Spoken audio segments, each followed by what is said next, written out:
नमस्कार, मैं हूं आपके साथ पूर्वी राय और आप देख रहे हैं रीडर्स फर्स्ट न्यूज।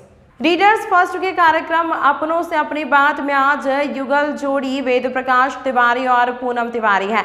तिवारी दंपति निम्न मध्यम परिवार से ताल्लुक रखते हैं। द किशोर पुत्रों के माता पिता पूनम और वेद काफी संघर्ष कर अपने बच्चों को उच्च शिक्षा दिलवा रहे हैं। एक छोटे से प्राइवेट फर्म में अपनी सेवाएं दे रहे वेद प्रकाश कहते हैं कि इस महंगाई के जमाने में छोटी सी नौकरी से परिवार को मेंटेन करना बहुत कठिन है।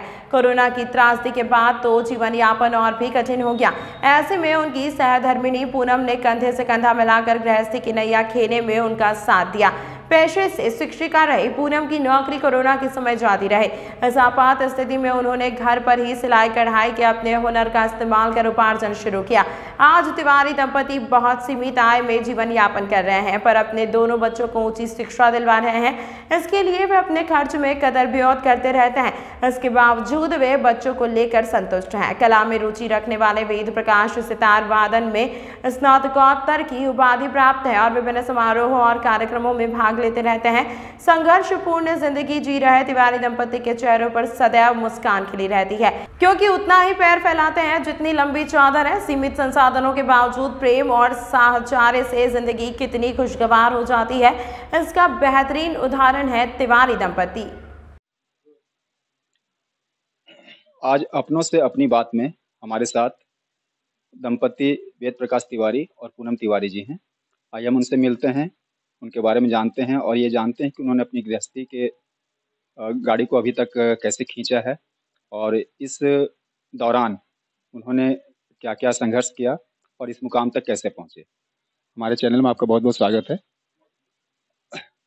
और कृपया अपने फैमिली बैकग्राउंड और एजुकेशनल बैकग्राउंड के बारे में हमारे दर्शकों को बताएं। मेरा नाम वेद प्रकाश तिवारी है। मेरे दो बच्चे हैं, जिसका नाम नमन तिवारी और नवीन तिवारी है। और नमन जो है अभी टेक्सटाइल डिजाइनिंग में बीटेक करने के लिए हिमाचल प्रदेश गया हुआ है और नवीन जो है बिलासपुर गुरु घासीदास यूनिवर्सिटी में बीटेक कर रहा है। मैडम, आप अपने बारे में। मेरा नाम पूनम तिवारी और मैं यूपी से हूँ, बनारस से।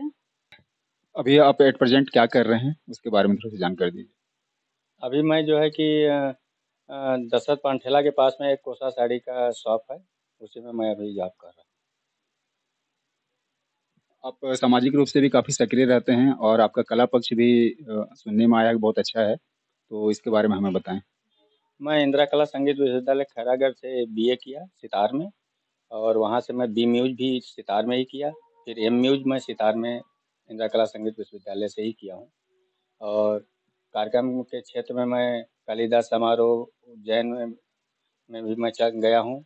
ग्वालियर में भी मैं तानसेन समारोह में भी मैं गया हूँ। और यहाँ पे चकधर समारोह रायगढ़ में जो होता है, उसमें भी मुझे कथक में सितार बजाने का सौभाग्य प्राप्त हुआ है। और कला के क्षेत्र में मैं इट्टा रायपुर में भी मैं बहुत साल तक काम किया। रायगढ़ में भी जो छोटे कार्यक्रम होते हैं उसमें मैं भागीदारी तो नहीं ले पाया, लेकिन उसमें जाके मैं देखता हूँ, उसको सुनता हूँ। कला के क्षेत्र में आपने इतनी ऊंची डिग्री प्राप्त की है, विशेष करके संगीत सितार वादन में, तो क्या कारण रहा कि आप उस क्षेत्र में आगे नहीं बढ़े? क्योंकि मेरी विधा एक ही थी। आजकल जो एजुकेशन हमारे जो खुला हुआ है, उसमें हर एक टीचर को सितार भी आना चाहिए, तबला भी आना चाहिए, गाना भी आना चाहिए, हारमोनियम भी बजाना आना चाहिए। लेकिन मैं जो है केवल एक ही पक्ष, केवल सितार से ही मैं एमए किया था, इसलिए मेरे पास केवल सितार बजाने का हुनर था और बाकी चीज़ें नहीं थी, जिसके कारण से मैं स्कूलों में नहीं लग पाया। बी म्यूज भी हूँ, एम म्यूज भी हूँ, और इसके कारण से मेरा डिग्री तो ज़्यादा है, लेकिन मैं उसमें जॉब नहीं कर पाया। मैडम, आपका एजुकेशनल बैकग्राउंड क्या है और अभी आप क्या कर रही हैं? अभी तो मैं हाउस वाइफ हूँ। अभी तो कुछ भी नहीं कर रही हूँ, सिलाई कढ़ाई बुनाई यही सब करती हूँ। इसके पहले मैं स्कूल टीचिंग कर रही थी, ढिमरापुर चौक में टीचर थी, लेकिन उसको कोरोना के वजह से वो समय छूट गया है, तो अब नहीं कर रही हूँ। अपना घर में ही सिलाई उलाई का काम कर रही हूँ।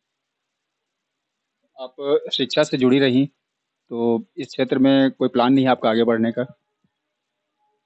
नहीं, अभी तो फिलहाल नहीं है, घर ही में अपना काम कर रही हूँ। तो अभी आप लोग दोनों ही एक निम्न मध्यम परिवार से बिलोंग करते हैं, तो ऐसी स्थिति में हम ये जानना चाहेंगे कि आपकी गृहस्थी की गाड़ी कैसे खींच रही है और बच्चों को इतनी उच्च शिक्षा कैसे दे पा रहे हैं? इसके लिए तो बहुत संघर्ष करना पड़ रहा है। जैसे मैं जॉब जिंदल स्टील में मैं एक कंपनी में था, वहाँ से मेरी जॉब छूट गई। छूटने के बाद फिर मैं जो है कि इधर-उधर 1 डेढ़ साल तक मैं रायगढ़ में बैठा रहा, कहीं पे जॉब मेरा नहीं लगा। लेकिन बच्चों का एजुकेशन देखते हुए घर के लोग मेरे सहयोग किए कि ये तुमको रायगढ़ नहीं छोड़ना है, बच्चों को पढ़ाना है। तो उन्होंने मेरे को 1.5 साल तक घर से पैसा भेजे और बच्चों को पढ़ाई के लिए और हमारा खर्च के लिए। उसके बाद मेरा जॉब फिर मतलब कि एक कपड़ा दुकान में लगा, मैं उसमें काम करने लगा। फिर मेरी वाइफ़ जो है वो भी सिलाई का काम करने लगी। तो हम लोग दोनों लोग मिल कर के अपने बच्चों को, एक ही लक्ष्य था कि हमारे बच्चे एजुकेट। मैडम, हम लोग आपके बारे में जानना चाहेंगे कि आप सिलाई-कढ़ाई के माध्यम से घर को चलाने में कैसे सहयोग कर रही हैं? सिलाई कढ़ाई के माध्यम से तो बहुत ही सहयोग हो जा रहा है।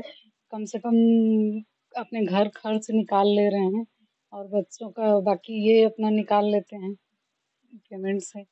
बाकी घर खर्च इधर से निकल जाता है तो हो जाता है और दोनों मिल के करते हैं तभी तो आगे बढ़ रहे हैं, नहीं तो कहाँ से बढ़ते हैं। गवर्नमेंट जो सोची है वो अच्छा सोची है, लेकिन गवर्नमेंट को मिडिल क्लास के लोगों को सोचना चाहिए कि मिडिल क्लास के लोग जो है कि किस तरीके से अपने घर को चला रहे हैं।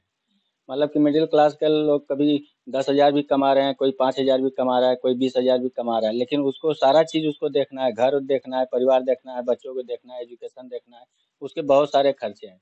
प्लस आज जो है कि महंगाई के कारण सारे चीज़ों का रेट बढ़ा हुआ है, तो मिडिल क्लास को देखते हुए उनको बजट को और अच्छा करना चाहिए। हम दोनों लोग मतलब कि यहाँ पे रायगढ़ में जो है बच्चों को देखते हुए बच्चों की हायर एजुकेशन उनको हम लोग दे करके बच्चों को आगे बढ़ाएँ। इसके कारण से हम लोग प्रयासरत हैं और हम लोग का जो खर्च है, हम लोग सीमित खर्च में अपना जो खर्च है उसी में हम लोग चला रहे हैं कि अगर हमारे पास आज ₹10 है तो हम लोग ₹10 का ही खर्च हम लोग अपना व्यवस्थित करते हैं। ये नहीं कि हम ₹12 का खर्च करते हैं। तो इसलिए हम दोनों लोग ये भी अपना सिलाई-कढ़ाई से पैसा मतलब थोड़ा इकट्ठा करती हैं। मेरा भी पेमेंट बहुत ज़्यादा नहीं है, लेकिन जो भी पेमेंट आता है, कि बच्चे दोनों बाहर हैं, दोनों बच्चों को भेजना भी पड़ता है पैसा। तो इसलिए सीमित दायरा में रह कर के ही हम दोनों बच्चों को एजुकेशन अच्छा दे रहे हैं। और मतलब कि महँगाई का है दौर, महँगाई के दौर में मतलब कि इतना ज़्यादा हम अगर इच्छा ज़ाहिर करें कि हमको रोज़ होटल में खाना है या कहीं खाना है, कुछ करना है या हमको बहुत अच्छा फ़ैशन करना है, तो हम सारे चीज़ों को थोड़ा सीमित करके ही एक दायरे के माध्यम से ही हम लोग चल रहे हैं। ये थे आम दंपति जो बहुत ही संघर्ष के साथ अपनी जीवन नैया को खे रहे हैं आगे और अपने बच्चों की पढ़ाई के लिए समर्पित हैं और इसके लिए ये लोग जी तोड़ मेहनत कर रहे हैं। तो हम इन्हें शुभकामनाएँ और बधाई देते हैं कि वो अपने लक्ष्य को प्राप्त कर लें।